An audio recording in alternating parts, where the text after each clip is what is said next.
Então, boa tarde, né? A gente inicia aqui a nossa semana 3.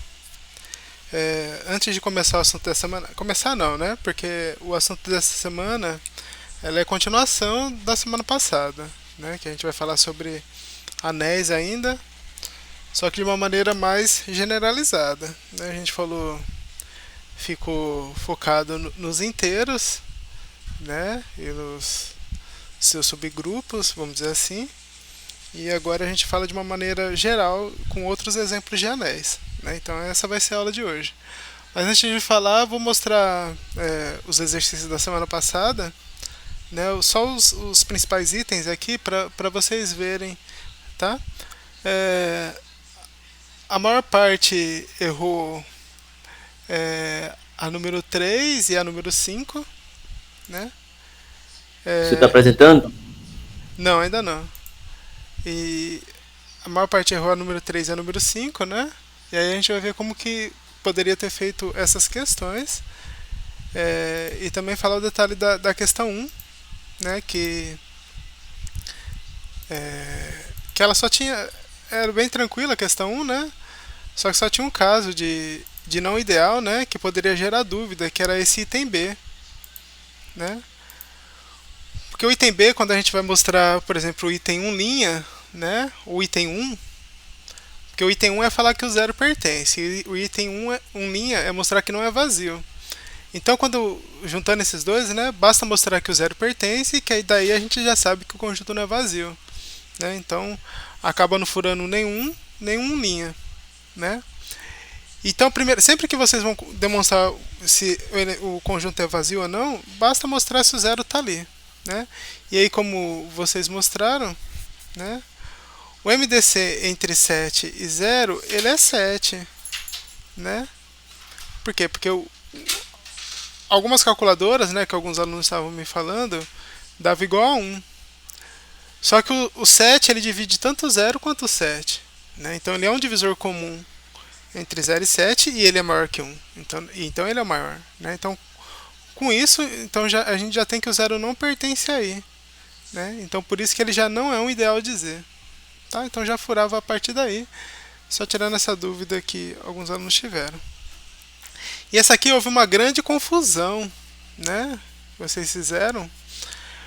Porque, reparem aqui, ó, seja I um ideal de Z. Prove que se 1 pertence a I, ó, eu estou falando que o elemento 1 pertence a I. Eu não estou falando do conjunto NZ, que é os múltiplos de N nos inteiros, né, e N igual a 1. Eu não estou falando isso. Né? Foi isso que vocês fizeram.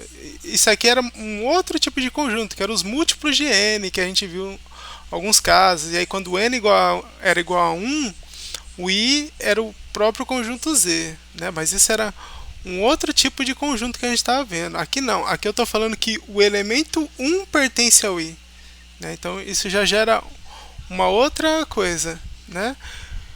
E aí eu quero mostrar que o I ele é igual a Z. Como a gente já viu em alguns exercícios, algumas demonstrações na aula passada, mostrar que I é igual a Z é a gente mostrar que I está contido em Z e Z está contido em I. Tá? Então é isso que a gente tem que demonstrar. O I está contido em Z, ele já vem da definição de I ser ideal. Né? Como o I é ideal de Z, né? Então significa que o I está contido em Z. Então isso aqui já era do próprio enunciado da questão. Né? A gente tem que focar aqui, ó, que o Z está contido em I. Z está contido em I, a gente também viu algumas demonstrações, alguma demonstração que eu fiz na aula passada mostrava como mostrar que o Z estava contido em algum conjunto. É mostrar que para qualquer, né, para qualquer x pertencente a Z, implica que esse x também pertence a I. É isso que a gente deve demonstrar, né? Então, se a gente consegue mostrar que qualquer elemento de Z ele também está em I, então a demonstração se conclui, né? E aí a gente tem que Z estar contido em I. Né? E de onde a gente poderia tirar essa conclusão? Pensando da ideia do o I ser ideal, ele satisfaz 4 itens.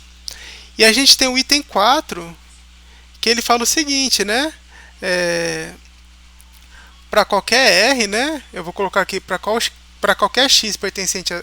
Vou colocar como está lá, né? Para qualquer r pertencente a z, né? E x pertencente a i, né?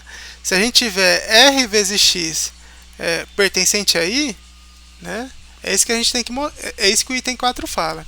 Que para qualquer inteiro, se você pega qualquer elemento de i, né? E multiplica esse inteiro por x, ele tem que pertencer a i, né? E aí é que a gente vai utilizar ele a nosso favor. Por quê? Porque a gente sabe agora que o elemento 1 ele faz parte desse elemento. Então eu já sei que como x, como 1 quer dizer, né, pertence a i, então, né, para qualquer r pertencente a z, r vezes 1, que é igual a r, né, pertence a i, ó. Pronto. Chegamos no que a gente queria, que era isso aqui, ó, né? E de onde saiu? De falar que o 1, que era elemento de i, satisfaz o item 4, né? Porque como ele é um ideal, ele já satisfaz. Eu não preciso demonstrar que ele satisfaz. Ele já satisfaz. Aí é só usar isso a nosso favor. Logo, né? Z está contido em i, né? Então, como Z está contido em i, então eles são iguais, tá? Então era só observar as propriedades e ver como o elemento 1 poderia ser usado a favor de vocês e não fazer o múltiplo de z, tá? E o 5, né, alguns alunos me perguntaram, eu respondi, né, eu falei assim, professor, como a gente fez o 4 e era válido para o Z2, né, a maioria dos itens, eu preciso mostrar todos os itens ou falar que é análogo, né?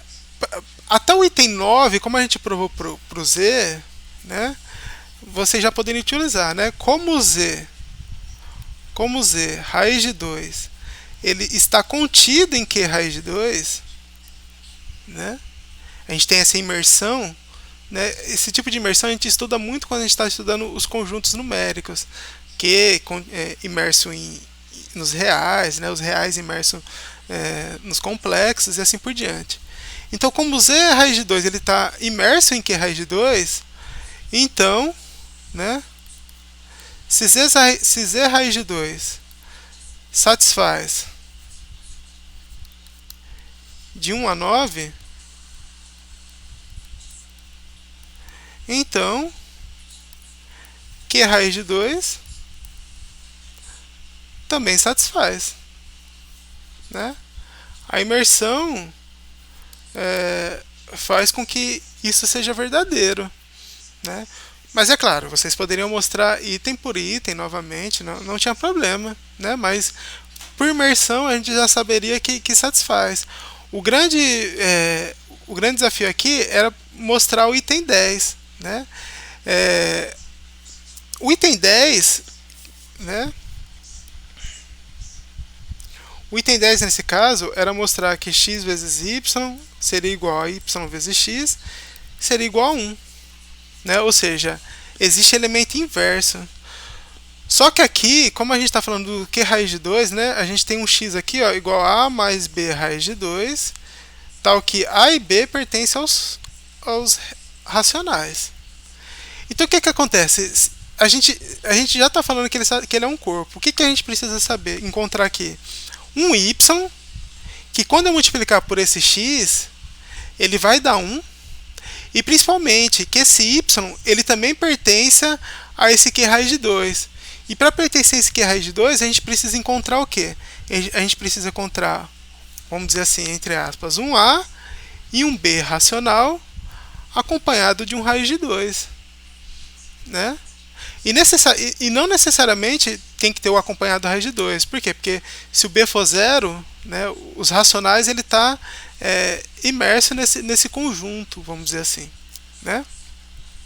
Então é isso. A gente, para demonstrar aqui, bastava encontrar um y que satisfizesse isso. E como a gente faz isso? O x, eu não estou falando que é isso aqui. Ó. Se eu quero encontrar o y e eu conheço o x, né, quando a gente tem duas incógnitas e a gente conhece uma, numa equação a gente faz isso, não faz?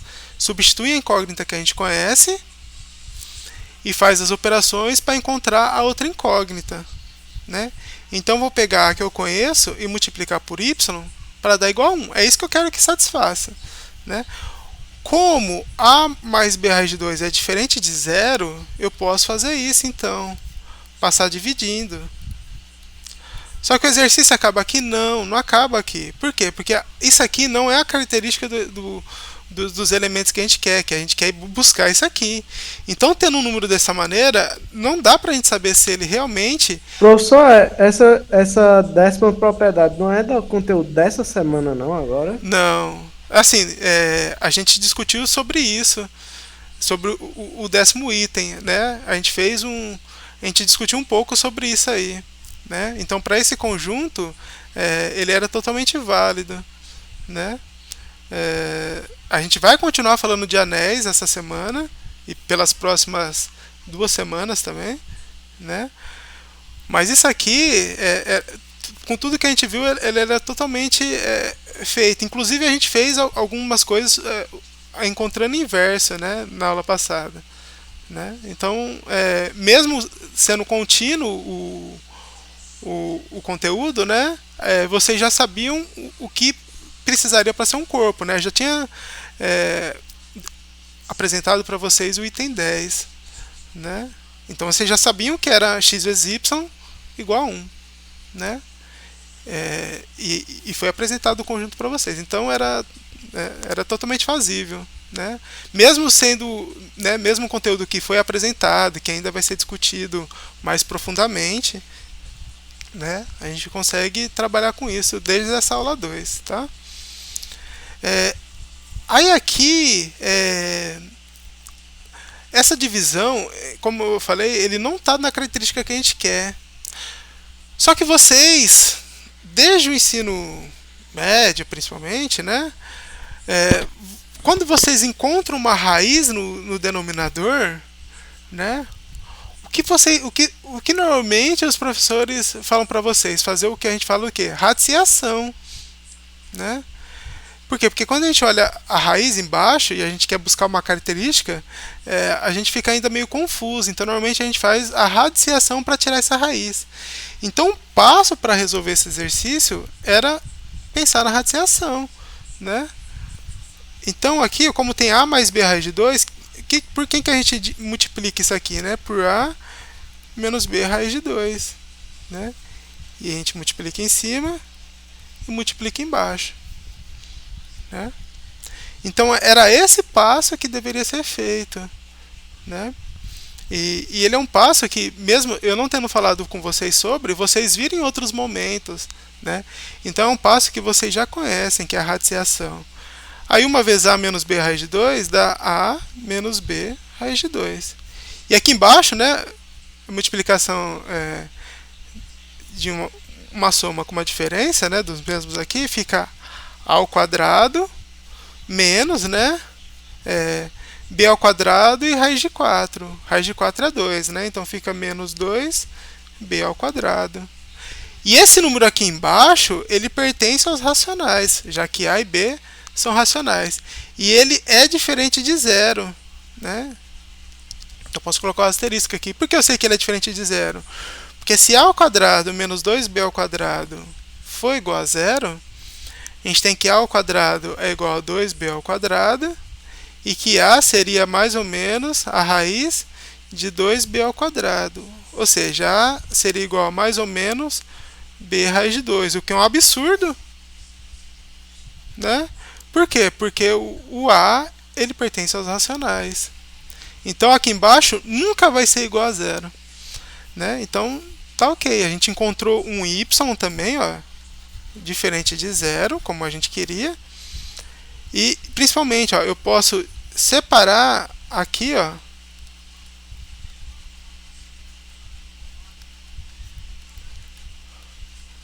ó, separei e agora sim, ó, eu tenho um número aqui que um racional dividido por outro racional, ele pertence aos racionais. E aí aqui eu poderia chamar de C, né? E aqui, ó, outro racional dividido por outro racional, ele também pertence aos racionais, ó, tá vendo? Então tem um racional que eu posso chamar de D aqui, ó. Então é como se eu tivesse C mais D raiz de 2, né? Então eu falei quem que é esses membros, ó. Então ele realmente pertence ao que raiz de 2, ó. Então eu peguei um x que pertencia ao q raiz de 2 e encontrei um y válido, né? A gente viu que ele é válido, que pertence ao q raiz de 2, ó, e que quando eu multiplico eles, dá 1. Então era isso que tinha que ter sido feito neste exercício. Tá? E antes de entrar no nosso conteúdo aqui de anéis, né, eu vou falar algo que me preocupou, né? A gente está na semana 2, então eu já tenho que falar antes que esse alerta para vocês, antes que aconteça de novo. Tá? Então é o seguinte, a divisão seria alguns exercícios em sala, alguns exercícios em casa, né? Mas como devido à dificuldade, né, eu estou fazendo esses exercícios de sala como exemplos e estou deixando alguns exercícios para vocês fazerem em casa, né? E lá na primeira semana, quando a gente ainda estava no presencial, e que provavelmente a gente deve retornar no presencial na próxima semana, eu falei para vocês que eu não passaria a prova, porque como é um módulo e o módulo ele é muito rápido, não há tempo de vocês terem uma maturação satisfatória do conteúdo, né? Ele é um conteúdo que vocês vão amadurecendo, né? Dá para perceber pela maioria das demonstrações de vocês, né, que vocês ainda estão cru, e isso é totalmente normal, né? Normalmente a gente vai amadurecer no último quarto do curso, né, no último terço ali, que a gente vai tendo mais maduro com conteúdo e vai conseguindo, né, não que vão virar especialistas, né, mas, né, vão conseguindo sair melhor, né, em demonstrações, em alguns problemas, né? Então ele precisa de maturação, né? E em 10 semanas essa maturação fica prejudicada. Então por isso que eu falei para vocês que eu não iria aplicar a prova. Porém essa semana, como foi uma lista que vocês tiveram muitas dificuldades, né, nas demonstrações, já me ficou claro uma coisa que eu vi em pelo menos 10, a gente é em 14, né? E pelo menos 10 alunos, né, ou mais, eu via os exercícios idênticos tanto nos acertos quanto nos erros, né? Eu nunca fui contra, eu nunca falei para vocês que os exercícios poderiam ser feitos em grupos, mas quando eu falo em grupo, é uma dupla, um trio, né? Esse é um grupo, né? Não 10 de 14, não 11, não 12 de 14, tá? Então, já ficou alerta para vocês. Se na próxima lista eu identificar novamente isso, eu vou cancelar as listas semanais, tá? E aí a gente vai passar a fazer avaliações quinzenais, tá? E então, tá? Lembrem, vocês têm 5 dias, né, para se dedicarem. Vocês podem, porque em 5 dias vocês podem rever a aula, procurar outros materiais, mesmo que não tenha a demonstração que vocês estão procurando, às vezes alguma outra demonstração faz, e tudo bem não acertar todos, né? Não precisa ser um aluno nota 100, né? Eu mesmo nessa disciplina fui um aluno, como eu falei, né, tive muitas dificuldades em momentos, né? Eu tirei 45, o máximo que eu tirei foi 80 e pouco, né? Mas pós esse curso eu melhorei muito também, né? Porque a maturação ela vem e ela continua depois, conforme a gente vai estudando outras disciplinas, né? Então isso é um processo contínuo, né? E é muito importante que vocês passem por esse processo, mesmo diante de todas as dificuldades, tá? Então já deixo esse alerta para vocês, tá? Porque isso ficou muito claro para mim nessa lista, né? E me desagradou muito ver isso, né? Por quê? Porque eu não sei como que foi feito, como foi os grupos, né? Não sei. Só sei que tem alunos que estão perdendo o principal, que é maturar, que é realmente raciocinar sobre esse conteúdo, por mais duro que ele seja, né? Vocês precisam deste momento, precisam desse raciocínio. E ele é duro mesmo, tá? Ele não é fácil, né? é a experiência de quem já passou por ele, e não fui só eu, né? Todo mundo que passou por ele sabe quanto que é duro. Tirando alguns pequenos gênios, né, que nascem, né, com um dom diferenciado, isso aqui é duro para a maioria. Então a gente tem que passar por isso. Isso aqui não, a gente não passa isso como se fosse uma tortura. Eu passei pela tortura, então vocês também têm que passar. Não. Que a gente sabe que é um pensamento duro, que a gente precisa forçar nosso cérebro a pensar. E o forçar esse cérebro a pensar é importante no processo de construção da graduação de vocês, né? Por quê? Porque no futuro, quando vocês forem profissionais, vocês não serão matemáticos, né? Vocês serão professores de matemática. Mas é importante vocês poderem serem críticos em tudo que vocês verem, né? Não concordar quando vocês verem que está errado, identificar alguns erros, né? Seja numa palestra, seja num curso que vocês estiverem fazendo, seja num livro que vocês estiverem lendo, né? Ou numa publicação que vocês estiverem fazendo por aí, né? A gente tem que ter esses olhares críticos, né? A gente não precisa ser um chato na matemática, né? Criticar tudo quanto é errinho, né?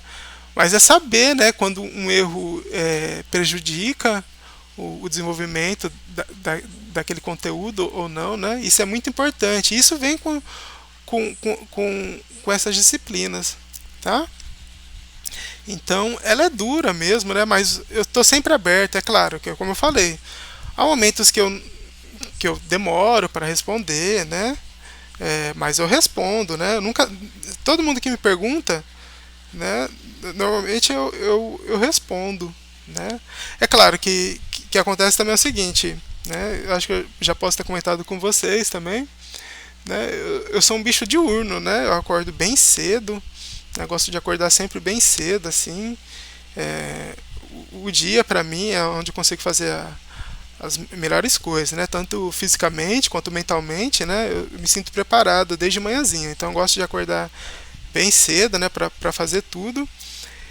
E aí tem um peso, né? Que quando chega à noite, principalmente depois de umas 8 horas da noite, eu fico já bem exausto mentalmente, né? Então, quando vocês me escrevem e eu não respondo nesse horário, me desculpem, tá?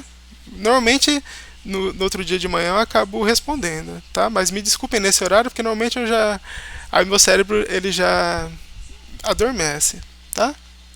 Mas no máximo disso, durante todos os dias, né, eu tento responder vocês. Eu não acho ruim, tá? Eu nunca achei ruim. Não precisam, quando vocês me escrevem, não precisam pedir desculpa, né? Como alguns pedem. Podem perguntar, tá? Sempre podem ficar à vontade. Essa conversa, ela é saudável, né? Porque ali eu percebo o que vocês estão fazendo, né?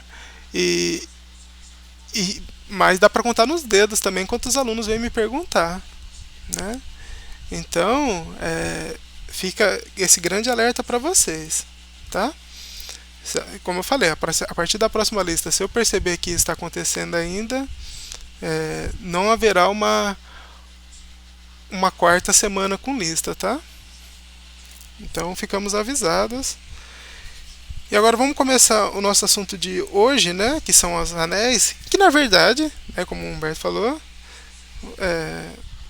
era o assunto de hoje, mas ele é uma continuação da semana passada, onde a gente vai ver alguns conjuntos que saem daquele universo que a gente tem de inteiros, racionais, complexos, tal. Sai desses conjuntos numéricos e vai para outros, matrizes, reta, o conjunto Rn, vamos dizer assim, né?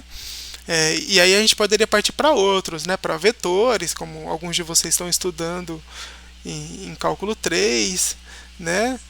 A gente poderia ter, no livro tinha um exemplo que eu acabei pulando, né? De números quaternários, alguma coisa assim, que eu acabei pulando, mas poderia ir para esses outros conjuntos, e tem milhões de outros conjuntos. Basta vocês pensarem em uma operação soma, uma operação produto que tem alguma característica, pronto, vocês têm um novo conjunto ali, e aí dentro daquele conjunto vocês podem estudar quando eles são anéis, quando eles são domínios de integridade, quando eles são corpos, e assim por diante. Então essa é a expansão que a gente vai fazer aqui. E a importância dessa expansão que a gente vai fazer aqui É porque depois, como eu falei, né, a gente começa hoje, vai até a quinta semana fazendo essa expansão, que depois a gente vai para os polinômios, que é outro assunto que vocês já estudaram em Básica 2, né? Mas a gente vai ver ele no olhar algébrico, né? Um olhar bem mais abstrato dos polinômios, né? E tentar fazer essa ligação, seja dos polinômios com os inteiros, seja dos polinômios com os racionais depois, tá?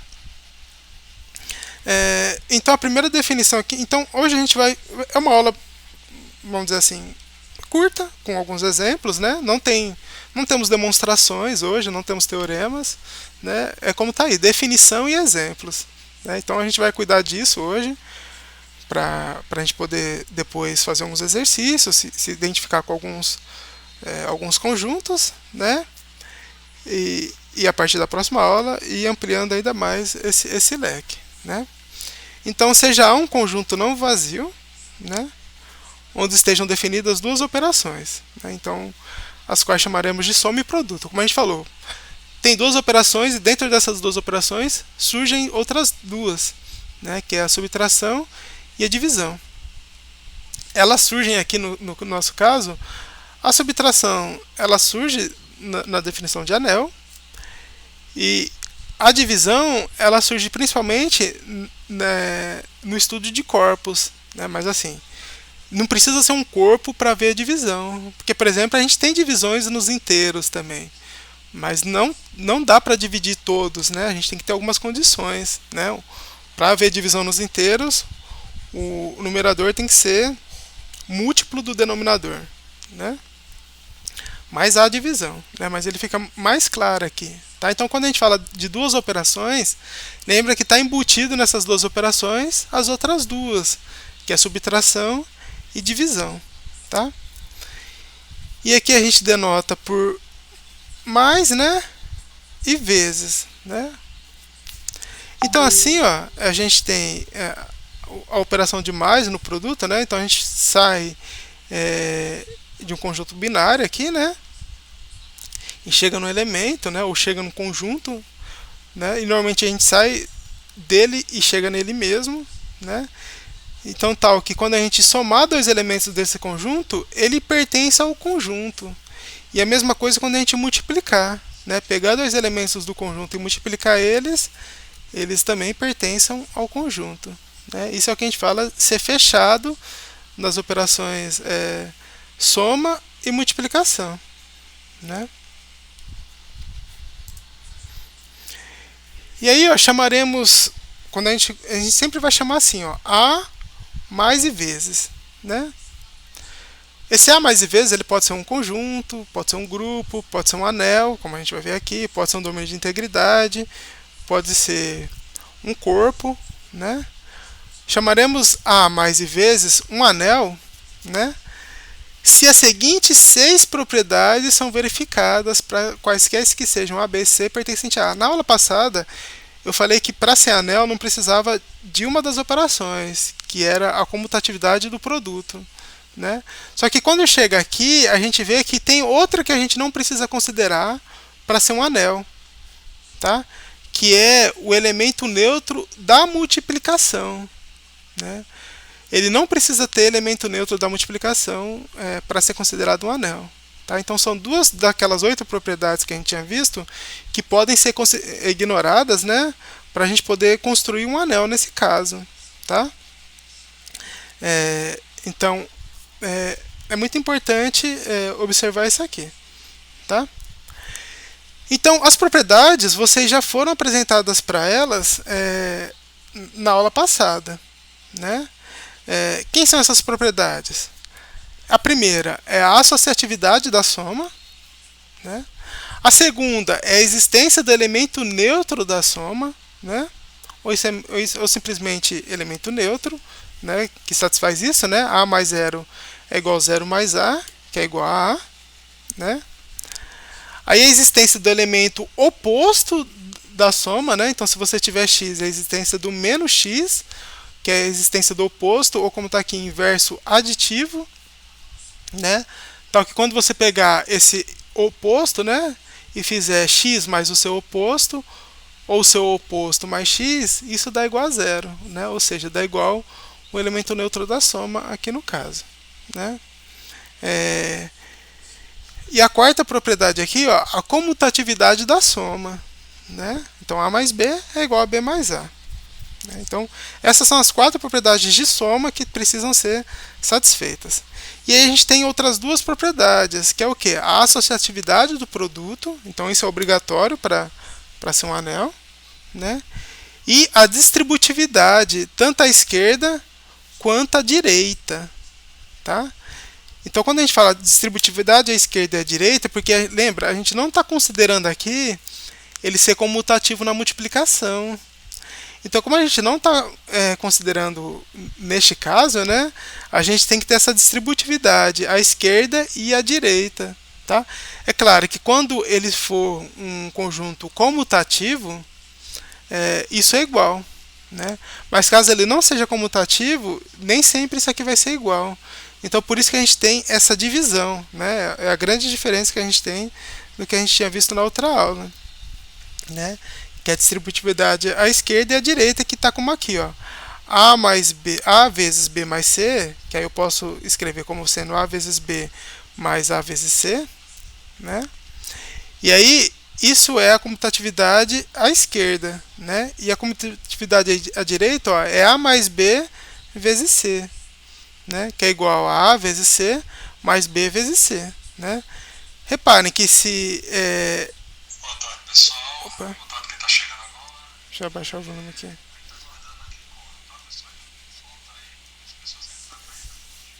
Pronto, ó. Tá? Então é isso que a gente tem, distributividade à esquerda e à direita. Então é muito importante lembrar desse A6, porque se vocês não souberem se o conjunto é comutativo, vocês não podem só dizer um dos lados, né? Vocês vão ter que demonstrar os dois lados, tá? A partir do momento em que vocês sabem que ele é comutativo, aí tudo bem mostrar uma única distributiva, tá? Então, sempre fiquem ligados nesse A6 e muito atento. É claro que muitas vezes vocês batem o olho no exercício, vocês já sabem que ele vai ser comutativo, né? Então, por exemplo, nos anéis que a gente mostrou, nos corpos que a gente mostrou na semana passada e nos exercícios, claramente os conjuntos que a gente trabalhou, eles eram comutativos. Tanto é que a gente colocou isso na demonstração. Né? E aí essa comutatividade, principalmente, a gente mostrava antes do A6. Né? A gente ia mostrando e ele chegava antes desse A6 aqui. Né? Então, quando chegava nesse A6, a gente não precisava ter essa diferença de esquerda a direita. Só que agora, quando vocês forem mostrar que um conjunto é simplesmente um anel, tem que lembrar que ele tem que ser distributivo à esquerda e que ele também tem que ser distributivo à direita. Tá bom? E aí a gente tem aquelas outras duas propriedades que a gente tinha visto, né? Ou melhor, três aqui no caso, né? E cada um vai dar um nome para a gente diferente. Então, se satisfez os 6, a gente sabe que o A é um anel. Tá? Aí vem os outros. Ó. Se existir o elemento neutro da multiplicação, né? Tal que x vezes esse 1, né? E que a gente representa por 1, mas não precisa ser necessariamente o número 1. Né? Então, se você tiver o elemento neutro da multiplicação, que a gente chama de unidade, né? Unidade 1, se você tiver x vezes 1 igual a 1 vezes x igual ao próprio x, né? Então, a gente diz que ele é um anel com unidade 1. Tá? Então, satisfez as 6 propriedades anteriores, é um anel. Satisfez essa sétima, que é a existência do elemento neutro multiplicativo, a gente fala que ele é o anel com unidade 1. Tá? E se esse anel ele satisfazer a oitava propriedade, que é a comutatividade da multiplicação, né? A gente diz que ele é um anel comutativo, né? Ou um anel abeliano, como vocês vão encontrar em alguns livros. Tá bom? E a nona propriedade que a gente também discutiu, né? Se a gente tiver uma multiplicação que dá o elemento neutro da soma aqui, ou seja, x vezes y igual a 0, né? Se a única possibilidade dessa multiplicação ser igual a 0 é sendo x igual a 0 ou y igual a 0, então a gente diz que ele é um anel sem divisores de 0 ou simplesmente a gente diz que ele é um domínio de integridade. Então, ao dizer que um conjunto A ele é um domínio de integridade, a gente já está falando que ele é um anel, né? E que ele é um anel, né, que satisfaz todas as propriedades de 1 até 9 nesse caso. Tá? É muito importante ficar bem claro isso. E a gente já viu, né, no caso que tem muitos conjuntos que eles não são que eles são anéis, mas que eles não são domínios de integridade, né? A gente viu os ENs, né, com N não sendo primo, que era uma infinidade de anéis que não eram domínios de integridade, tá? E a 10ª propriedade aqui, ó, né, que foi apresentada para vocês também na aula passada, é que se ele tiver um inverso multiplicativo, né, ou seja, x vezes y igual a y vezes x foi igual a unidade aqui, né, então a gente diz que esse conjunto A ele é um corpo, né? Então a gente também tem uma infinidade de exemplos de corpos, né, e infinidade de exemplos que não são corpos, né, que não satisfazem essa propriedade, tá? E aí vamos, o exemplo 1 aqui, ó, a gente fazer uma viagem então para a aula passada, né?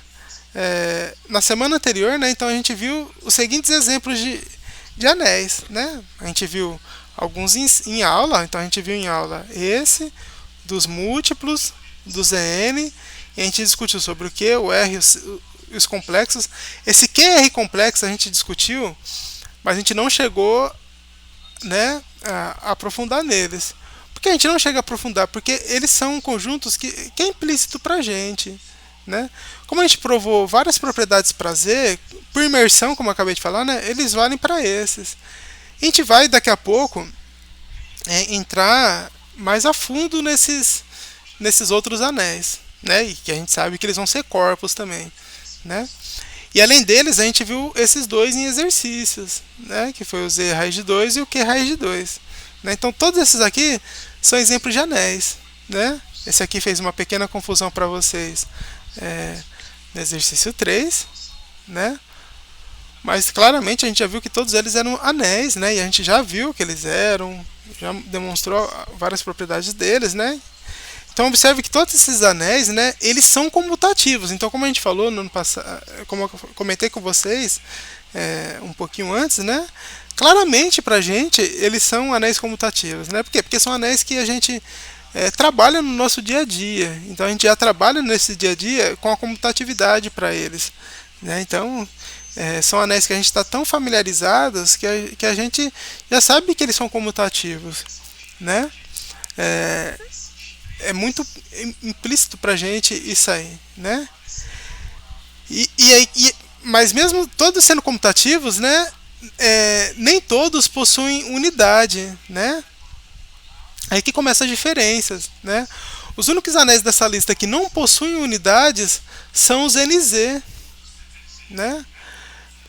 Quando o N é maior que 2, né? Maior ou igual que 2. Por quê? Porque como a gente está falando dos múltiplos, 1 não é múltiplo de 2, 1 não é múltiplo de 3, 1 não é múltiplo de 4, e 1 não é múltiplo de nenhum natural que não seja ele mesmo, né?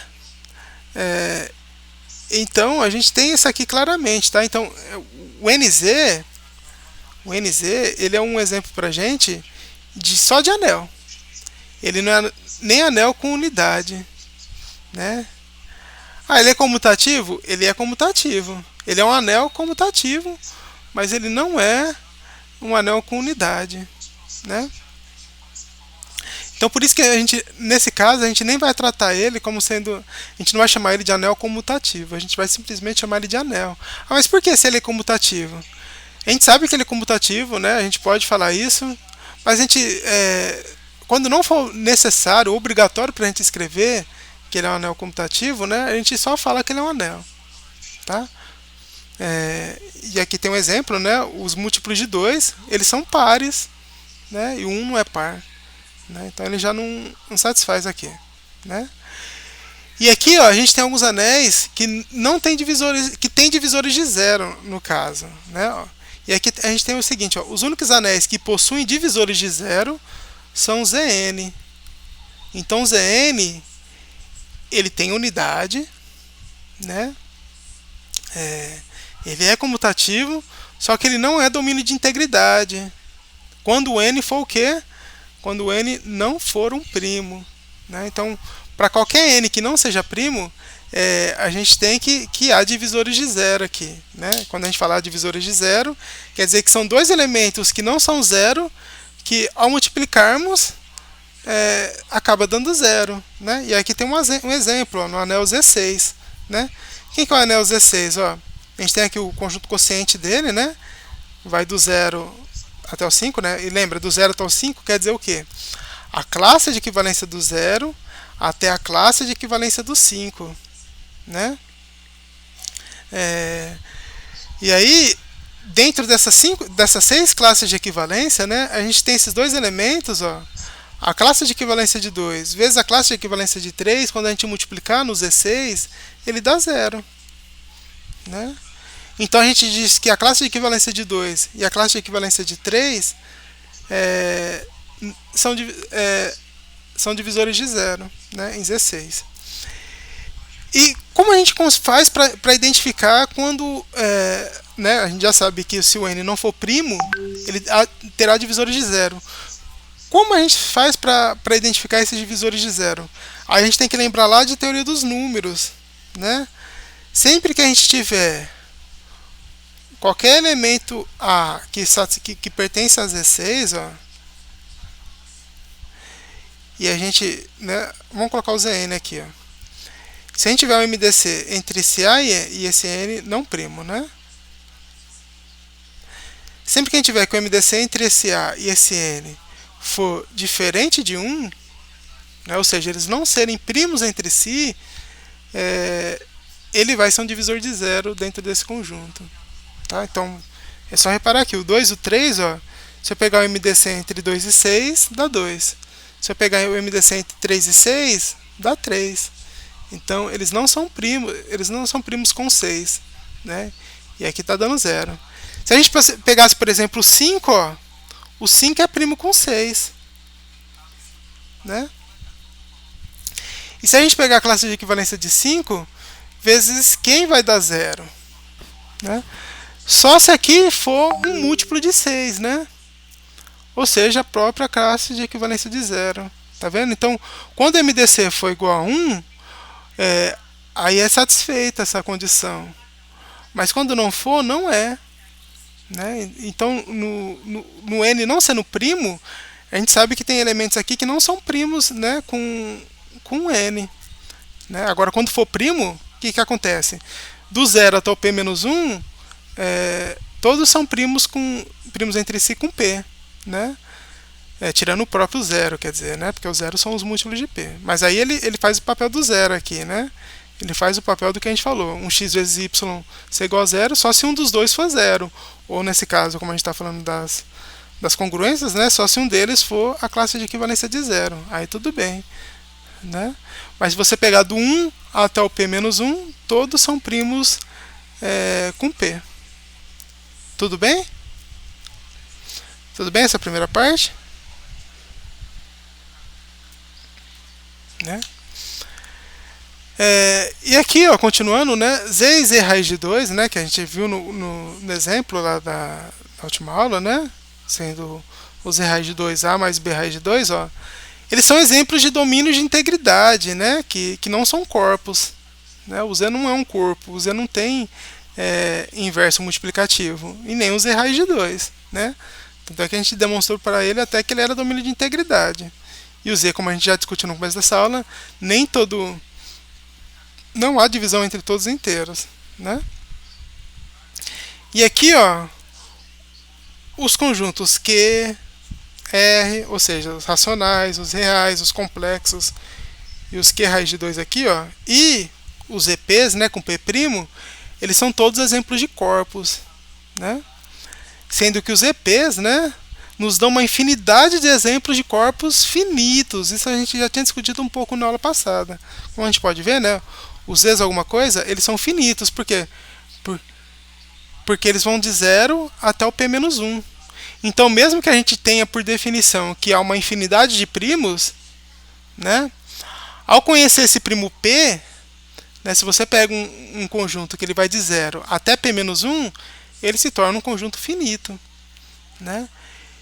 E, nesse caso, mesmo sendo um conjunto finito, ele é um corpo. Né? Então, a gente tem aqui que o corpo ele não precisa ser um conjunto infinito para ser um corpo, vamos dizer assim. Né?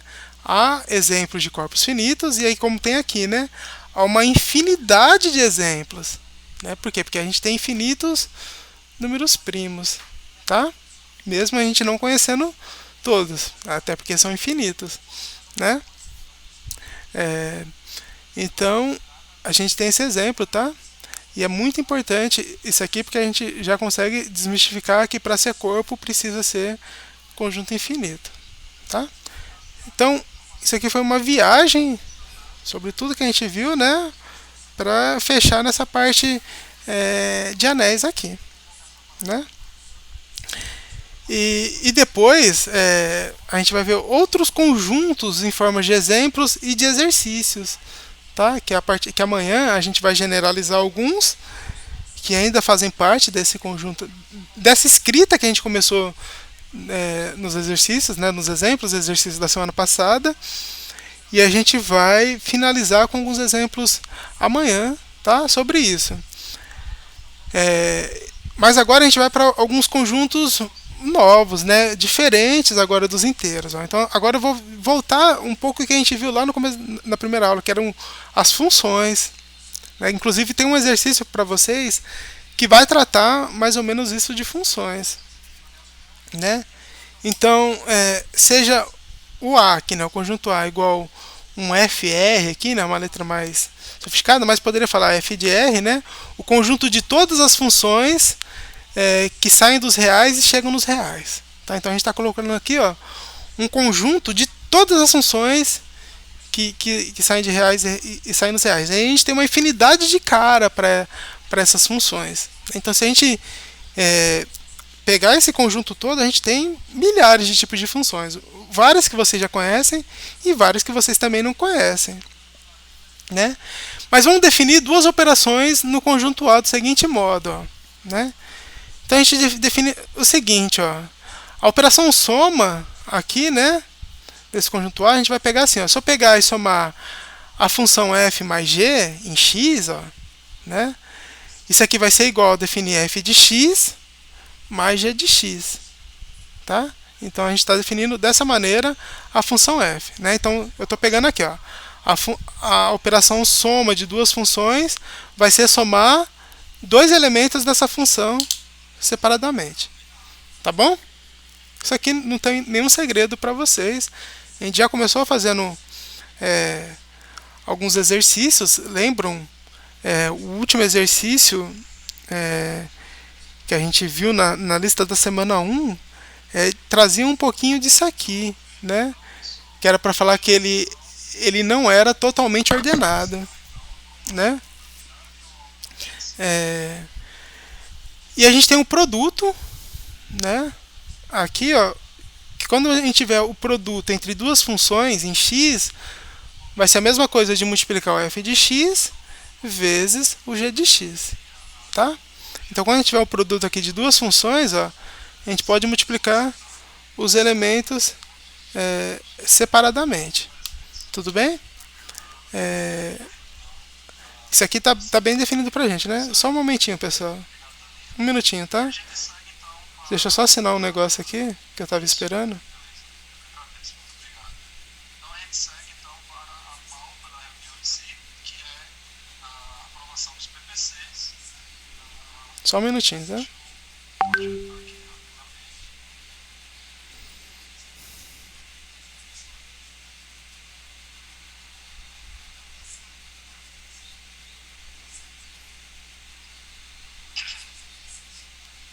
Aqui o parecer da ETEP sobre o curso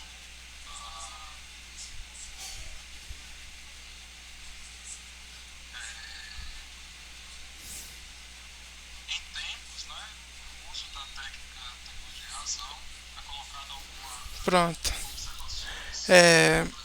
Tá? Então, claramente, a gente tem essas duas operações que acabam sendo bem tranquilas para a gente utilizar, né? Aí vamos fazer algumas discussões aqui, ó, né? Observe, ó, que a função constante zero, ela é o elemento neutro, né, da soma aqui no caso, né? Então, como a gente está pegando todas as funções, a gente tem dentro as funções constantes, né? E aí, claramente, a função constante zero, ela vai fazer o papel de elemento neutro da soma. E claramente, a função constante 1, ele vai fazer o papel de elemento unidade, né, desse conjunto. Então, a gente já tem bem claro quem que é o elemento neutro da soma e quem que é o elemento neutro da multiplicação, né? E do jeito que está definido aqui, claramente ele vai ser um anel comutativo também, né? E aí ele é um anel comutativo por quê? Porque ele satisfaz as 8 primeiras propriedades, né? Claramente a gente tem isso aqui, não tem nem o que discutir, né? Só de olhar, porque a gente está pegando, quando a gente divide aqui, né, essa soma e essa multiplicação, a gente está pegando o f de x e o g de x, acabam sendo números. E a gente tem números reais aqui, né, já que sai dos reais e chega nos reais, então os reais eles satisfazem as 8 primeiras propriedades claramente, né? A gente não vai furar em nenhum momento isso aqui, tá? Só que a partir daí a gente tem que discutir um pouquinho mais se ele é um domínio de integridade e se ele é um corpo, né? E aqui vem um exemplo para mostrar pra gente isso aí, né? Para mostrar já que claramente isso aqui vai ser um exemplo que ele não vai ser domínio de integridade, né? Por quê? Ó? Pega aqui o f de x, ele tendo essa característica aqui, ó, né? O f de x, ó, ele é igual a zero se o x for menor que zero, e ele é igual a x se x for maior ou igual que zero. Então é uma função condicional, né? Mas que é uma função que sai dos reais e chega nos reais, né? Sendo que o x a gente já sabe aqui que ele é um número real. Então é uma função ok, né? E pega o g, ó. Pega o g sendo dessa maneira aqui agora, ó. Então tem um f que eu defini dessa maneira, né? Zero, ele vai ser zero quando x for menor que zero e x quando x for maior ou igual que zero. E pega um g com essa cara aqui, ó. Ele vai ser x ao quadrado se x for menor que zero, e ele vai ser zero se o x for maior ou igual que zero. Tá vendo? Então eu defini duas funções, f e g, né? E agora eu falo para vocês, multipliquem f, né, para ser um anel, um domínio de integridade, eu teria que ter isso aqui, ó. F vezes g ser igual a zero, f igual a zero, ou g igual a zero, né? Ou seja, a gente já definiu o zero sendo a função constante zero, né? A gente já definiu aqui em cima. Então, isso só seria possível se uma dessas duas funções fosse a própria função constante zero, né? Aí ele seria um domínio de integridade. Só que se eu pegar esse f que eu acabei de definir e esse g que eu acabei de definir,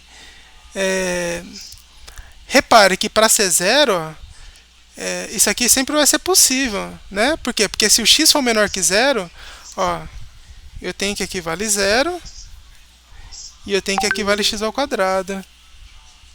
E se x for maior ou igual que zero, eu tenho que equivale x e eu tenho que equivale zero. Então, para essa função f vezes g ser igual a zero, não necessariamente a gente vai ter isso aqui, né? Porque a gente está pegando de todos os reais para todos os reais, né? Então reparem que eu acabei de mostrar funções que não são a função constante zero, ó. A função constante, ela é um elemento, ela faz parte, né? Ela está na condicional dessas funções que a gente colocou, tanto na f quanto na g, só que em intervalos diferentes, né? Então aqui já mostra pra gente que para f vezes g ser igual a zero, não se precisa ser a função necessariamente a função constante zero, né? Já furou com esse exemplo dessas duas funções. Então, como a gente já mostrou, e aí foi como eu mostrei lá para vocês na lista 5, né? Quando não satisfazer, basta mostrar um contra-exemplo, né? Basta mostrar algo que fure essa definição. E aqui acabou de mostrar o furo, né? Uma multiplicação, ó, um f vezes um g, que dá zero, sem necessariamente elas serem a função constante, né? Então aqui esse exemplo já é um exemplo de que não é, que é um anel, né? Um anel comutativo, mas que ele não é um domínio de integridade, tá bom? E aí aqui eu peguei um outro conjunto de funções, né? Que vai estar dentro desse conjunto aí, ó, né? Se denotarmos, por quê? Porque aqui esse conjunto a gente fica se perguntando, né? Eles vão ser contínuos, porque se a gente pega todas as funções, a gente não tem funções que precisam ser necessariamente contínuas, né? E aí, quando não precisa ser necessariamente contínuas, a gente pode escrever e ter o furo de domínio de integridade. Mas se a gente pegar só as funções contínuas, e aí, ela vai satisfazer isso? Então a gente vai pegar um subanel, né, um subconjunto desse aí, né, que eu estou denotando aqui, ó, por CR, né? E aí eu estou pegando dois exemplos, ó, o CR e o DR, tá? Então o CR é o conjunto de todas as funções contínuas dentro dos reais, né? E o DR é o conjunto de todas as funções deriváveis, tá? Então, de modo análogo que anterior, ó, a gente pode definir essas mesmas operações que a gente definiu aqui, né? Para a soma e para o produto, seja para as contínuas ou para as deriváveis, né? E claramente a gente tem que eles são um anel comutativo, né?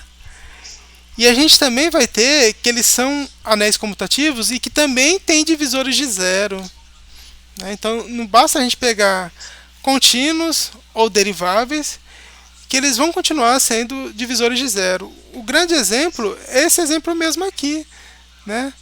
Essas funções elas são contínuas, né? Se você pegar o limite do x tendendo a zero, do zero à direita e do zero à esquerda, ele dá zero, né? Então elas são funções contínuas e elas também são deriváveis, né? Como elas são contínuas, elas nesse caso aqui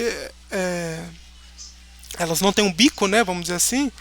Pode ser que elas sejam deriváveis. Não tenho certeza se é derivável ou não, tá? Mas contínua pelo menos eu tenho. E mesmo sendo contínua, a gente sabe que aqui nesse caso, ó, ela tem divisores de zero, né? Mas a gente consegue encontrar exemplos para funções deriváveis que também vai furar isso, tá? Então, para qualquer função, mesmo pegando subconjuntos ali dentro deles, vai acontecer isso. E por que vai acontecer isso? Porque a gente está pegando, ó, reparem, quando a gente pega um conjunto menor e imerge ele no maior, ele carrega as propriedades, né? E pode, é claro, ampliar esse leque de propriedades. Assim como a gente viu quando imerge o Z nos racionais, né? Só que quando a gente pega um conjunto e pega um subconjunto dele, né, fica mais difícil da gente responder isso, né? Se ele vai levar todas as propriedades ou se vai ter propriedades a mais. Um exemplo disso é o Z e o ZP, né? O ZP ele está imerso dentro do Z, só que ele acaba sendo um corpo, coisa que o Z não é, né? Então por isso que a gente trouxe isso aqui, ó, sobre os contínuos e as deriváveis, né? Porque poderia ser que eles satisfizessem, né, as 9 primeiras propriedades, né? Ou seja, serem domínios de integridade, mas não é o caso, tá? Tanto as contínuas quanto as deriváveis ainda vai ter exemplos de multiplicações onde os dois acabam sendo diferentes de zero, tá? E é um exemplo aqui, ó, a gente vai pegar as matrizes, né? As matrizes elas sempre são conjuntos que na matemática, principalmente em álgebra, elas são muito estudadas, elas são muito valorizadas. Por que elas são valorizadas? Porque elas são conjuntos fáceis de resolver. É muito fácil trabalhar com uma matriz. E pela sua facilidade, e aí vocês vão ver que elas têm isomorfismos. A gente vai tratar sobre homomorfismo, né? A gente não vai chegar a falar, eu acho, de isomorfismo, mas como ela é isomorfa a vários outros corpos, a vários outros espaços, né? Faz com que as propriedades que valem nela valham nesses outros espaços, né? E há espaços tão difíceis, né? Tão complicados de trabalhar, que trabalhar com as matrizes é tão gostoso, né? Que acaba sendo algo que é muito bem visto para os matemáticos, né? Porque a gente acaba trabalhando muitas propriedades nela e transportando para esse conjunto que a gente sabe que são isomorfos a ele, tá? Então vamos trabalhar aqui com uma matriz bem facinha, né? A gente vai sempre trabalhar nesse caso aqui com matrizes quadradas, porque se ela não for quadrada, ela já fura várias coisas. Por exemplo, a soma. Nem sempre a soma é bem definida em matrizes que não são quadradas, né? Então vamos trabalhar aqui com matrizes quadradas. A mais fácil é a matriz 2 por 2 nesse caso aqui, para a gente poder ver o que a gente quer, né? Então, seja A o conjunto de todas as matrizes reais 2 por 2, tá? Então, tem aqui, ó. Tá? Então, o A vai ser igual à matriz 2 por 2 aqui, que tem os elementos A, B, C e D. E esses 4 elementos, né, eles pertencem aos reais, ok? Então, repare que os números que estão ali dentro, eles pertencem aos reais, só que a configuração desse conjunto, né, ele é diferente da configuração dos conjuntos dos reais, né? As matrizes ela tem um jeito próprio de somar, um jeito próprio de multiplicar, então é diferente de quando a gente trabalha com os reais, né? Só que claramente, quando vocês estudam matrizes, uma das primeiras coisas que vocês aprendem ao estudar matrizes é que duas matrizes quadradas, né, de mesmo tamanho, né, elas têm igualdade entre matrizes, né? E para duas matrizes serem iguais, né, cada um dos elementos correspondentes aqui, né, ou seja, que estejam na mesma posição, eles têm que ser iguais, ó. Então A tem que ser igual a linha, B igual a B', C igual a C' e D igual a D'. Então há essa igualdade e a igualdade é satisfeita desta maneira aqui, né? É muito importante, vocês repararam que nos exercícios 4 e no exercício 5, o item A tratava de igualdade, né? Por quê? Porque tratar de igualdade é o primeiro passo muito importante, porque se você não tem igualdade, você não tem garantia que ele satisfaz os outros itens, né? Mas tendo igualdade, você tem uma garantia boa, porque aí a gente consegue trabalhar, ó, isso vai ser igual a isso se acontecer tal coisa, né? Porque aí fica natural a gente falar essas igualdades aí, tá? Então, continuando aqui, ó, a gente tem aqui a operação produto e a operação soma, ó, e a gente vai definir da seguinte maneira dentro dessa matriz quadrada, do jeito que vocês também conhecem, ó. Quando eu pegar e querer somar duas matrizes, como a gente faz essa soma? A gente soma os elementos correspondentes, né? Ou seja, A mais A', B mais B', C mais C' e D mais D', ok? Então a gente tem a soma dessa maneira, que é clara para todo mundo, como vocês já conhecem. E tem o produto que vocês também conhecem, e reparem que o produto ele é diferente do produto nos reais, né? Então, por isso que tem uma característica própria para ele, né? Porque como a gente faz o produto, né? A gente pega, ó, a primeira linha vezes primeira coluna, ó, então faz A vezes A', mais B vezes C', ó. Aí tem o primeiro elemento aqui. E vai fazendo isso, né? Primeira linha, segunda coluna, então A vezes B', mais B vezes D', ó. Dá esse elemento aqui, né?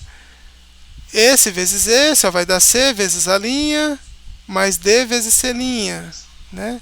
E depois aqui, ó, C vezes B', mais D vezes D', tá? Então, é dessa maneira que é definida o produto na matriz 2 por 2, e se vocês fossem trabalhar com matrizes 3 por 3, vocês têm a definição do produto lá dentro, né?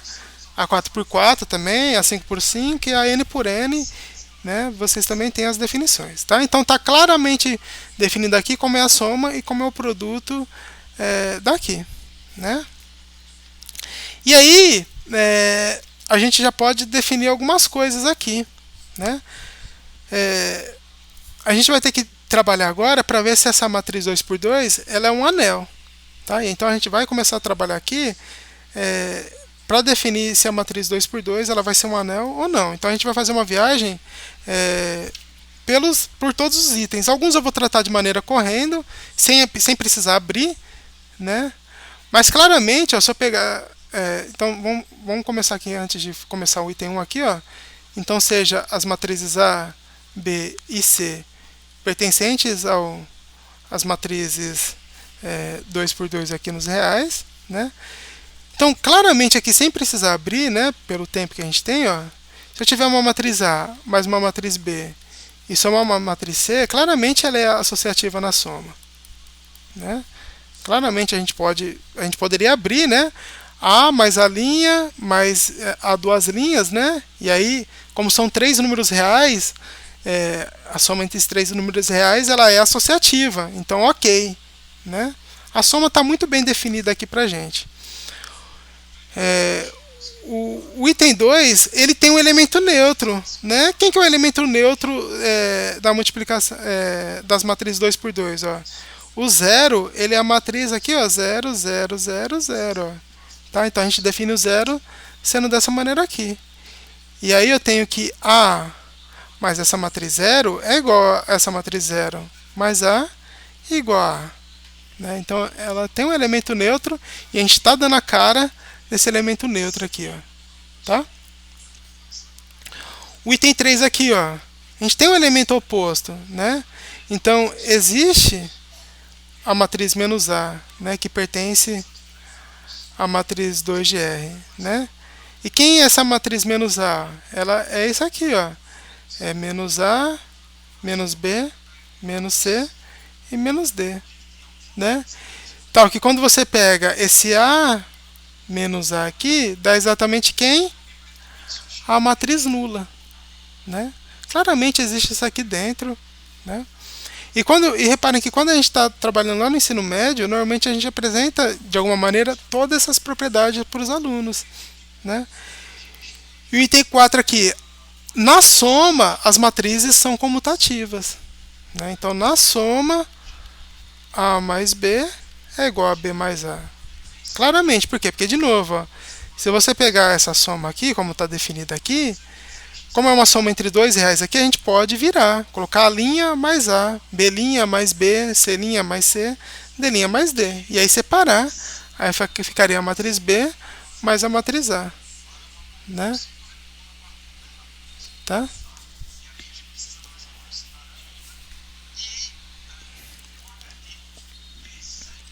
Só um momentinho, pessoal. Nessa fase se correspondar para esse algo com meus avanços com o IPC, tá? Então a gente tem essa esperança de que a gente tem visto cair o número de servidores. Tá, pronto. Era só uma. Porque tá tendo a reunião paralela aqui, né? Aí na reunião tinha um curso FIC que vai começar a ser oferecido a partir da manhã, que era meu, né? Que estava em votação. E aí aqui eles acabaram de falar, estavam falando desses retornos, né? A semana que vem.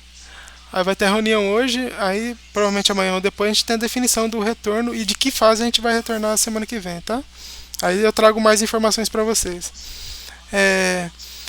Tá, então, ok, satisfez essas quatro propriedades. Aí vamos lá continuar, né, para mostrar que ela é um anel. Nas matrizes, também claramente, né, e a gente pode fazer o produto, né, vai ficar um pouquinho aqui, se a gente pegar três matrizes e multiplicar, a gente vai se enrolar um pouquinho, mas a gente vai conseguir voltar. Mas claramente, sem nenhuma dúvida, se você tiver assim, ó, como é associativa, claramente nas matrizes ela é associativa, tá? Isso aqui não é segredo, ela é associativa, né? Porque associativa a gente não está mudando. O problema que a gente vai ver futuramente, né? É quando a gente tenta mudar as ordens dessas matrizes, né? Mas sem mudar, ela é associativa. E a sexta aqui, ó, ela é distributiva à direita. Então isso aqui é verdade, ó, nas matrizes. E ela também é distributiva à direita, ela é distributiva à esquerda e à direita. Né? Então se você tiver isso aqui é verdade também para as matrizes. Tá? Então até o item 6, as matrizes elas satisfazem sem nenhum problema. Então o conjunto das matrizes de ordem 2, ela é um anel. Tá? Agora a gente começa os próximos passos. Ela é um anel com unidade? Sim, ela é um anel com unidade. Né? Por quê? Porque o item 7 aqui, né? quem que seria a unidade, ou que a gente fala de I, né? O I2, ou a identidade 2, né, que a gente tem definido, é a matriz identidade de ordem 2, que ela é essa matriz aqui, ó, né? Ela faz o papel da unidade, né, nas matrizes. Porque se você pegar qualquer I, matriz A, vezes a matriz identidade, é igual pegar essa matriz identidade vezes A, né? A gente está falando aqui de ordem 2, tá? Que é igual ao próprio A. Então, ela é um anel. Então, MAT2 aqui, ó, nos reais, é um anel com unidade 1. Tá? Tudo bem? Até aqui claramente pra gente, né? Um anel que vocês... É um conjunto que vocês viram em álgebra linear, né? Devem ter sido apresentadas em outros momentos também do curso de vocês, né? Então até aqui tudo pra gente é claramente. Só que aí vem o furo, né? O item 8, né? As matrizes, elas não são comutativas, né? Na multiplicação, quer dizer, né? Na multiplicação elas não são comutativas. E lembra, para provar que ela não é comutativa, o que, que a gente faz? Um contra-exemplo, né? Então, vamos pegar um A pertencente aos reais, ó, aqui, né? Se você tiver uma matriz X, tá? Eu vou pegar aqui o XA. Essa matriz X, ó, ela é 0, 0, A e 0. Tá? Então, claramente ela pertence ao MAT2 aqui B, né? Dos reais. Se você pegar um XB aqui, ou seja, outra matriz 2 por 2, que ela seja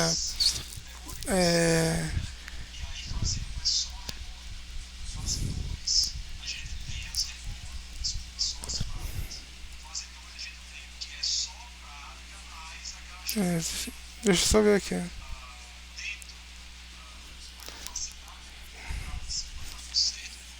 Deixa eu ver onde eu coloquei esse A. Eu vou colocar esse A. Deixa eu ver aqui, ó. Tá?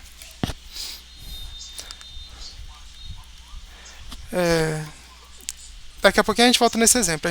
Porque isso aqui era para mostrar outra coisa, tá? Mas como a gente vai mostrar que ela não é comutativa, né? Eu falei, pega um contra-exemplo. Então pega essa matriz aqui, ó. 1, 0, 0, ó, como sendo a matriz A. E a matriz B sendo essa aqui, ó.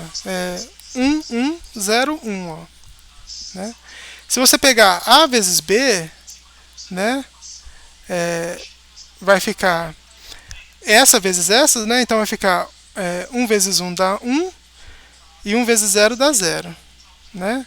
Então fica 1 mais 0 aqui no primeiro elemento, ó, e depois fica, ó, 1 vezes 1 dá 1, mais 1 vezes 1 dá 1, ó. Então fica 1 mais 1. Aí no segunda linha, primeira coluna, ó, 0 vezes 1 dá 0 e 0 vezes 0 dá 0. Então aqui fica 0 mais 0. E depois 0 vezes 1 dá 0 e 0 vezes 1 dá 0 também, ó. Então a gente tem essa matriz aqui, ó. 1, 2, 0, 0. Então A vezes B dá isso, ó. E se eu pegar B vezes A, como vai ficar B vezes A? Vamos olhar o contrário agora, né? Ela ficaria, ó, essa vezes essa, então fica 1 vezes 1 mais 1 vezes 0. Então fica 1 mais 0 de novo, ó. Aí fica 1 vezes 1 mais 1 vezes 0. Então fica 1 mais 0 de novo, ó. Aí fica 0 vezes 1 mais 1 vezes 0. Então dá 0 mais 0. E 0 vezes 1 mais 1 vezes 0. Que também fica 0 mais 0. Então fica 1, 1, 0, 0. Tá vendo? Esse elemento aqui, quando a gente pega... Por isso que a gente viu igualdade entre matrizes, né? O 2, ele é diferente de 1, ó, né? Então, a multiplicação aqui, ela é diferente, né? Então, ela não é comutativa, né? Então, para mostrar que ela não é comutativa, basta mostrar um contra-exemplo, né? E esse exemplo aqui, que eu quis mostrar aqui em cima, tá? Era para mostrar que se eu fizer xa vezes xb, isso vai dar 0, 0, 0. Espera aí, deixa eu só ver, né? Não vai dar 0, 0, 0 desse jeito aqui, não. Acho que é, deixa eu mostrar onde que é esse elemento. Acho que acho que ele pode ser aqui, tá? Deixa eu ver se não vai ter furo. Não, ele tem um furo aqui ainda. É, então é aqui. Pronto, ó. Então se você tiver 0, 0, 0 e A aqui, ó, se você multiplicar essas duas matrizes, ela dá a matriz nula. Ó. Mas tá vendo? XA ela é diferente da matriz nula e XB também. Então as matrizes 2 por 2 ela não é nem comutativa, né? Nem um domínio de integridade, tá? Porque você tem a multiplicação de duas matrizes aqui que dá a matriz nula sem elas serem a matriz nula. Tá certo? Alguma dúvida aqui nesse exemplo?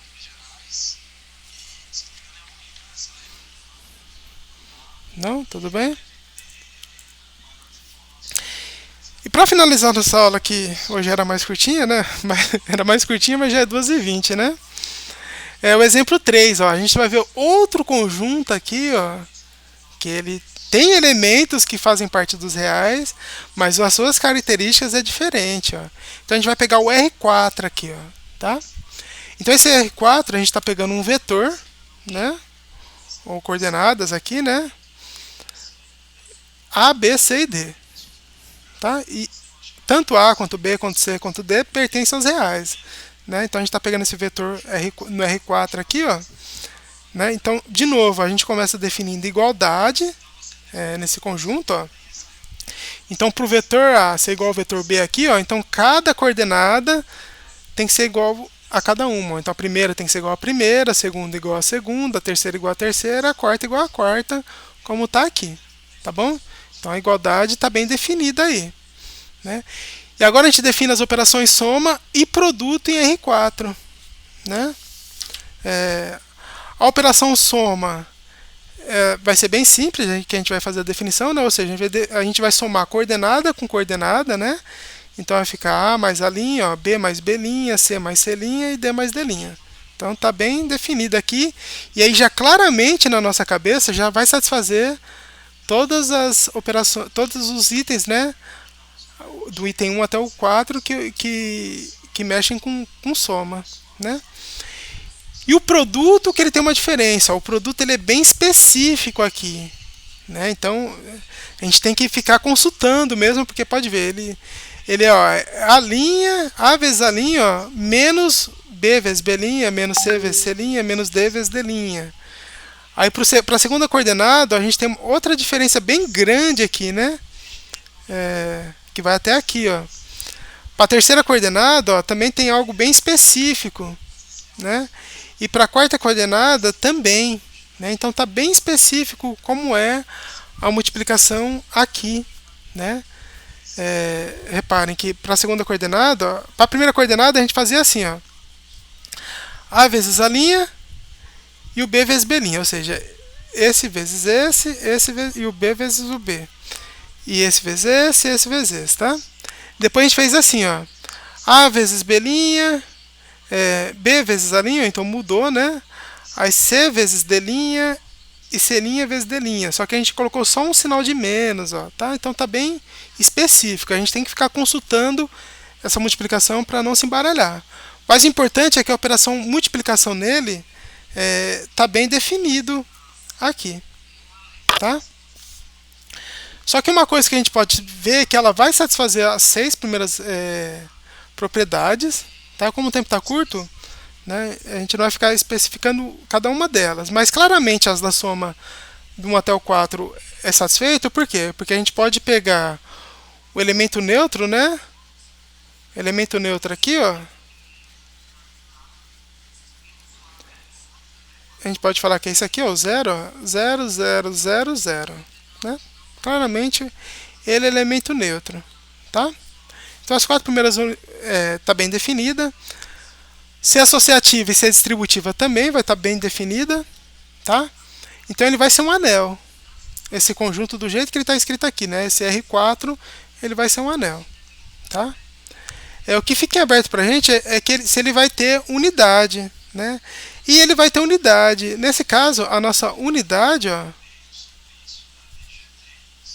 ele vai ser esse vetor aqui, ó. Tá? Como a gente pode fazer para ver? Ó? Pego A, B, C e D vezes esse 1, 0, 0 e 0 aqui. Ó. Então, pela multiplicação desse jeito que está lá, ó, então 1 vezes a linha menos o resto. Né? Então ia ficar ó, A vezes 1 ó, ia ficar A menos o resto. Ó. B vezes 0 dá 0, C vezes 0 dá 0, D vezes 0 dá 0. Então fica o próprio A, tá vendo? Ó? Aí depois, ó, A vezes B'. Então, A vezes 0 dá 0. E, e B vezes A'. Ó. Então, B vezes 1 dá B.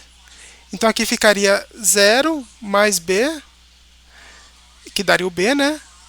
Aí, C vezes D'. C vezes 0 dá 0. E menos D vezes C', né? 0 vezes D dá 0. Então, claramente, aqui é o B. Tá? E depois vocês vão ver que dá o C e que dá o D. Tá?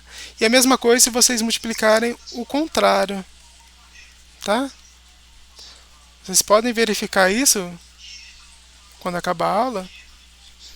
Claramente vai dar isso. Então, a gente tem um elemento unidade aqui. Tá?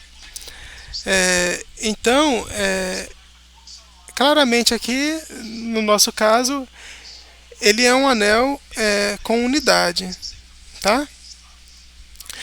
Só que ele não vai ser um anel comutativo, tá? Para ele não ser um anel comutativo, ó, então o item 8 aqui, ó, o nosso contra-exemplo, vocês podem verificar aqui, ó. Se você pegar essa multiplicação aqui, ó, ela vai ser diferente de multiplicar o contrário.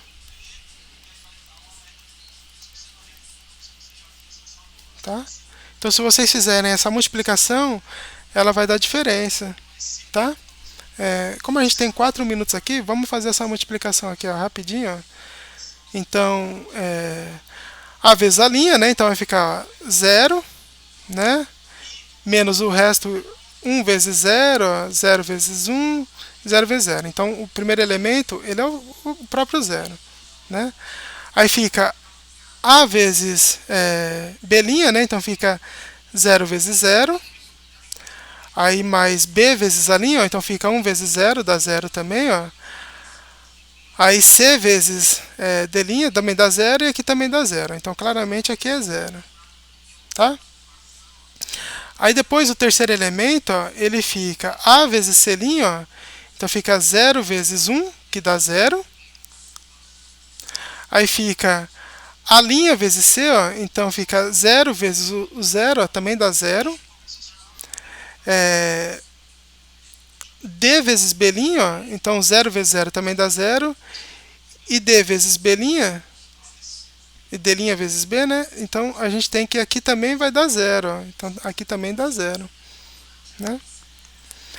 E o último elemento, ó, tá aqui, ó, A vezes D'. Então 0 vezes 0 dá 0. D vezes a linha, ó, então o D vezes a linha, ó, 0 vezes 0 dá 0 também. B vezes C', então o B vezes o C', ó, 1 vezes 1 dá 1. Então aqui apareceu o elemento 1. Ó. Então pronto, chegamos. Pronto, é isso mesmo. Ó.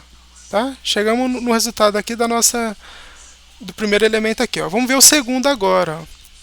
De novo, ó, o primeiro vezes o primeiro, né, o segundo vezes o segundo, o terceiro vezes o terceiro, vezes o quarto, ó, dá tudo 0. Tá? Então o primeiro, por enquanto, está igual. Quando a gente vai para o segundo, ó, A vezes B' dá 0. Né? B vezes a linha dá 0 também. Aí o C vezes D' dá 0, aqui continua sendo 0. Ó. Então, por enquanto, está tudo igual. Né? Mas vamos para o terceiro elemento. Ó. A vezes C'. Então, 0 vezes 0 dá 0. Ok. Depois eu tenho aqui, ó, A' vezes C. Então, ficaria o 0 vezes 1 dá 0 também. Né? D vezes B'. Então, o D vezes B', ó, 0 vezes 1 dá 0. Né? E o D' vezes B. D' vezes B, ó, também dá 0. Então, por enquanto, ó, tá tudo igual aqui, né? Aí vamos pro último, ó. A vezes D'. Então, 0 vezes 0 dá 0. D vezes A', ó. Então, 0 vezes 0 também dá 0. Aí aqui, ó, B vezes C'. O B, ó, o B vezes C', ó, 0 vezes 0 dá 0, né? E aqui, ó, menos B' vezes C, ó. Então aqui dá menos 1, né? Então eles são diferentes, né? Então pronto, ó. Com essa diferença a gente já viu que ele não é comutativo. E a gente poderia seguir o mesmo caminho para mostrar que não é domínio de integridade, mas aí já nem precisa mais, neste caso aqui. E basta seguir um exemplo parecido com esse, né? É só pegar essas coordenadas e mudar elas de lugar, que a gente consegue mostrar essa diferença. Mas, de novo, um R4, ó, ele é um anel com unidade que não é comutativa, né? Então, não precisa nem ser as matrizes. A gente tem outros exemplos de anéis com unidades que não são comutativos, tá? Por que a gente focou mais nesse tipo de exemplo hoje? Porque a gente tinha visto na aula passada, né, muitos exemplos que eram comutativos, né? Todos que a gente tinha visto praticamente, eles eram comutativos. Como a gente viu, tinha um que não tinha unidade, né? Mas todos sendo comutativos. Então era bom trazer alguns que não eram comutativos e com uma cara diferente do que a gente tinha visto na aula passada. Tudo bem? Alguma dúvida?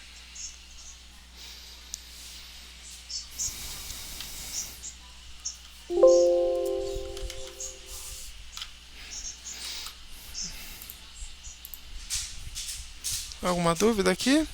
Não? Então, ok. Amanhã eu faço alguns exemplos com vocês, tá? A gente tem, eu já soltei, inclusive, a lista com os exemplos, né? Tá? Vai ser aqueles exemplos que a gente vai estudar amanhã, né? E depois fica alguns exercícios para vocês fazerem, tá bom? Então a gente encerra, porque já já a gente vai para cálculo 3, né? Então, bom resto de tarde para quem não for, né? Para o restante a gente se encontra daqui a alguns minutinhos, tá bom, pessoal? Até mais.